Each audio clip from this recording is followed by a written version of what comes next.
Bonjour,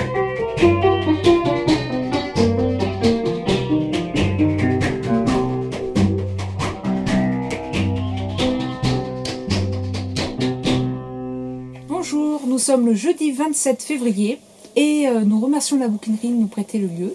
Nous accueillons aujourd'hui Monsieur Claude Casabat en tant que candidat aux élections municipales. Donc je vais vous demander dans un premier temps de vous présenter. Oui, alors bonjour, Claude Casabat, je suis maire sortant de Bagnères, élu en 2017, donc le mandat a été tronqué en deux, et je suis un retraité des finances, puisque c'était l'indication qui avait été mise sur le programme en 2014, sur la liste électorale, et ça n'a pas changé, je suis toujours à la retraite. Voilà. Bon. Comme ça, on rappelle à ceux qui l'ignoraient qui est Monsieur Claude Casabat. Alors, Monsieur Claude Casabat, il y a un tiers des maires qui ne se représentent plus, car ils pensent que les exigences des citoyens sont devenues trop fortes, que l'État a trop de pouvoir et que les intercommunalités en ont pris aussi. De plus, la fonction de maire demande de plus en plus de travail, plus de 35 heures par semaine. Donc, Monsieur Claude Casabat, je vous demande pour quelles raisons vous représentez-vous? Alors la raison pour laquelle je me représente, il y en a plusieurs d'abord. D'abord, je ne suis pas malade et staccanoviste pour dire que je dois absolument continuer.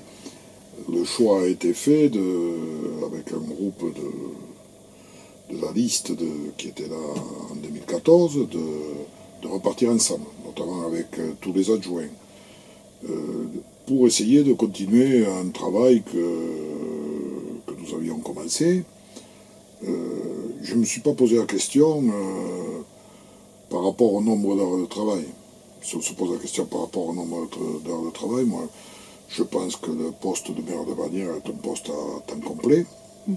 À temps complet avec d'autres missions diverses. On travaille comme maire, mais on travaille pour également la communauté des communes, on travaille pour des syndicats mixtes tels que le Pic du Midi ou le Civu du Grand Tourmalet, pour le syndicat départemental d'énergie.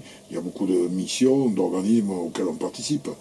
Donc c'est cette somme-là de réunions qui fait que ça peut être très lourd et que peut-être certains maires sont contraints et forcés d'abandonner, ne peuvent pas suivre ce train-là. Par rapport à l'intercommunalité, oui, peut-être que certains maires anciens sont déçus de la place que peut occuper l'intercommunalité. Les structures sont là. Ce n'est pas nous qui les avons mises en place. On doit faire avec. Il y a des choses à faire évoluer. Bagnères de Bigorre, ben oui, au contraire, ce serait un motif pour me battre. C'est que Bagnères de Bigorre doit occuper une place importante au sein de l'intercommunalité.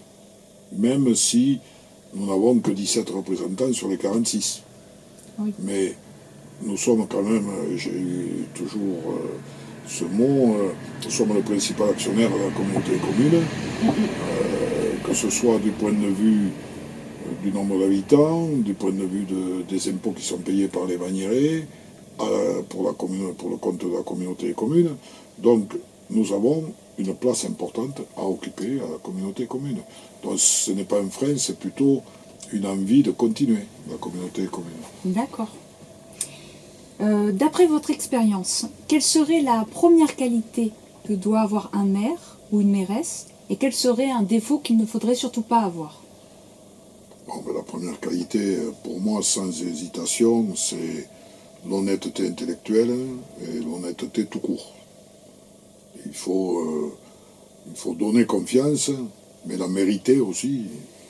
Il faut donner confiance aux habitants et la mériter de la part des habitants. Les élections diront si j'ai gagné cette confiance ou non. D'accord, donc une certaine droiture. Il faut une droiture. Oui. Les défauts, ben oui, d'être trop partisan. Moi, je suis à la tête d'une liste qu'on appelle d'intérêt général. Je crois que j'ai élargi même au niveau ouverture dans cette liste, puisque ça va de... Il y a beaucoup de non-inscrits, de non-encartés politiquement, comme on dit, Et puis j'en ai qui ont des cartes de républicains, j'en ai qui ont des cartes du Parti socialiste. Ça n'empêche pas de travailler ensemble, dès qu'on débat des idées. Bon, on laisse le maillot dans le sac, hein, c'est tout. Hein. On ne le sort pas. D'accord. Et de votre pratique de 2017 jusqu'à aujourd'hui, qu'est-ce que vous ne changerez pas pour les 6 prochaines années à venir si vous êtes élu? Quelles sont les actions dont vous êtes fiers et qui vous laissent à penser que la façon dont vous avez été maire pendant les 3 dernières années est une bonne chose? Mais dire que j'ai appliqué la bonne méthode d'entrée, là aussi, ça serait prétentieux, c'est les électeurs qui le diront, mais je pense qu'il y a beaucoup de travail à faire personnellement et à organiser avec l'équipe des adjoints et bien entendu avec les services municipaux et les services, puisqu'on a beaucoup mutualisé avec la communauté commune. Donc oui, il faut une certaine droiture et une certaine exigence. Je pense que je l'ai eu et que je ne renie pas. Ensuite, ce que je ne changerai pas, c'est oui, de passer devant, de prendre ses responsabilités. La fonction de maire, c'est un poste à lourde responsabilité, et même, on se passerait de certaines, mais parce qu'il peut toujours arriver un ennui, un point particulier. Il y a des moments très difficiles dans la vie de maire. Hein. Bon, ça m'est arrivé sur le mandat, un moment difficile, il faut l'assumer, hein, il faut faire face. Hein. Mais, donc je ne changerai pas sur cette méthode-là. Et sur une priorité, c'est... j'étais rentré au départ comme adjoint en finance, j'avais été appelé par Roland Castel, puis bon, Jean-Bernard Saint-Passeau m'avait confié ce poste. Il y a une rigueur budgétaire qui est nécessaire pour pouvoir financer ce qu'on veut faire, si on n'a aucun moyen. Comment on va parler de culture, comment on va parler de sport, comment on va parler d'animation à la ville, comment on va parler d'aider les jeunes, comment on va parler d'organiser quelque chose pour nos plus anciens. S'il n'y a pas de moyens, je crois que c'est comme dans une famille, ça devient très très difficile et conflictuel, quoi. Donc cette priorité financière, pour moi ce n'est qu'un moyen pour réaliser d'autres choses, mais ça reste une priorité. D'accord. Et donc je vous donne la question à l'inverse. Qu'est-ce que vous changeriez dans vos pratiques pour les 6 prochaines années si vous êtes élu? Alors, ce ne serait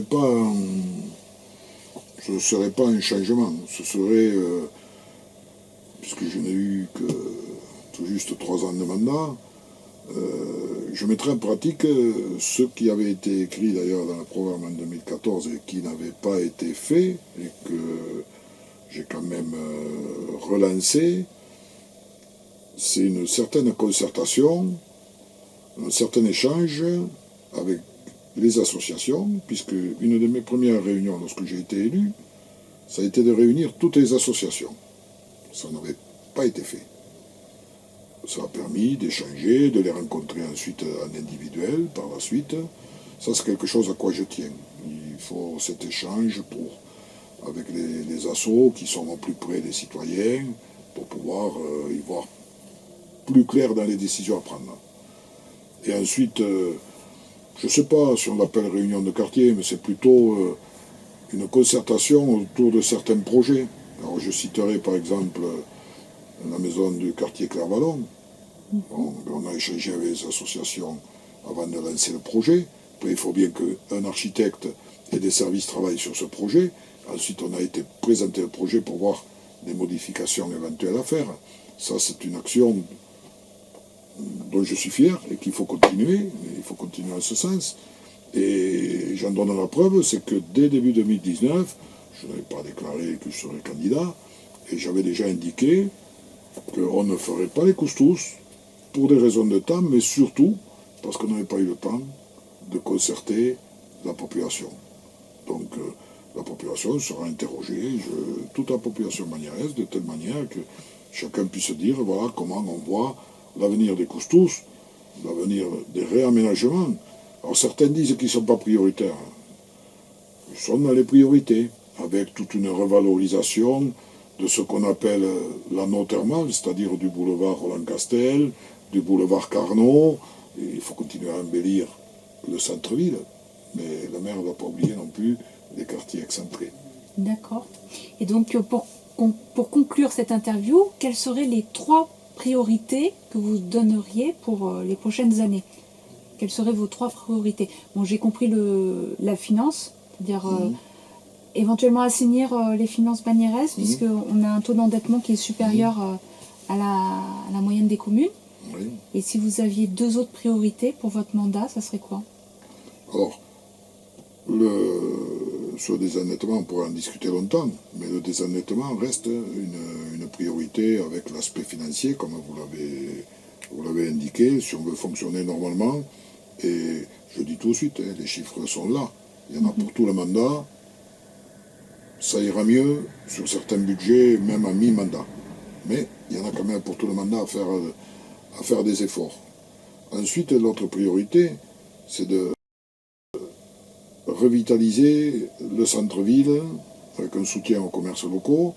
Et pour ce faire, en liaison avec la communauté des communes, en partenariat, il y a des aides, notamment du FISAC pour les réaménagements des boutiques commerciales, pour l'accessibilité et tout. Donc il faut aider ces commerces de centre-ville.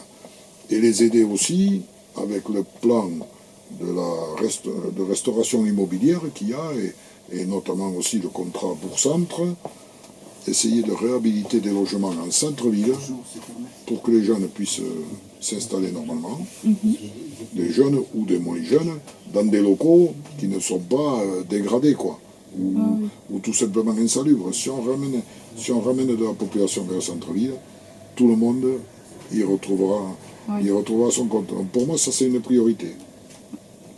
Et dernière priorité, c'est un développement, oui, parce que je n'ai pas eu le temps d'avoir assez de dossiers à traiter sur 2 ans là-dessus.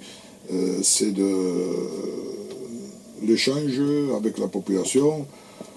C'est à la mode, tous les candidats parlent de démocratie participative. Qu'est-ce que c'est? Chacun a sa notion. Oui, mais il faut effectivement que la population soit associée aux décisions, mais quand même, je donne ma version d'entrée, il y a quand même des élections, c'est là que la population a son mot à dire, c'est l'acte principal, citoyen, d'aller voter. Ensuite, il y a des élus, et ces élus travaillent en commission, toute tendance, majorité, opposition confondues, pour faire avancer des dossiers, recueillir des avis techniques, et que le conseil municipal, ensuite, qui est une instance délibérante, puisse valider les décisions proposées par le maire. D'accord. Bon, ben, on va s'arrêter là. On vous remercie beaucoup d'avoir accepté notre proposition. C'était avec plaisir. Et on vous dit à bientôt. Donc, à bientôt à vous aussi. Au revoir. Au revoir.